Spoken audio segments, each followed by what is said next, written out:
అలా కనబడకుండా శరీరంలో ప్రాణం ఉన్నట్టు రాధాశక్తి కూడా ప్రాణం లాంటిదే అన్నారు ఇక్కడ.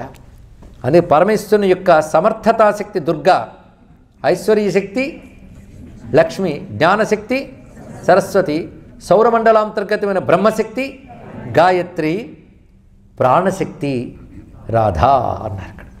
ప్రాణశక్తి, ఈ ప్రాణశక్తికే మరొక పేరు ప్రేమ కూడా. పరమాత్మ యొక్క ప్రేమ.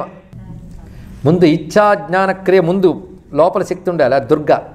తర్వాత చేయడానికి సంపదలు ఉండాలి, చేసే తెలివి ఉండాలి, తర్వాత వండడం ఉండాలి. ఇవన్నిటికి మించి ఇంకోటి ఏమి ఉండాలి? ప్రేమ. ఆ ప్రేమ పేరు రాదండి ఇక్కడ. పరమాత్మ యొక్క ప్రేమ. ఈ ప్రేమ కనబడదు. తల్లి వండుతుంది, వంట చేసే పద్ధతి నువ్వు చూడొచ్చు. ప్రేమ కనబడిందా? కనబడదు. కానీ నువ్వు అర్థం చేసుకోగలగాలి, తల్లి ప్రేమ వల్ల ఇవన్నీ ఇచ్చింది.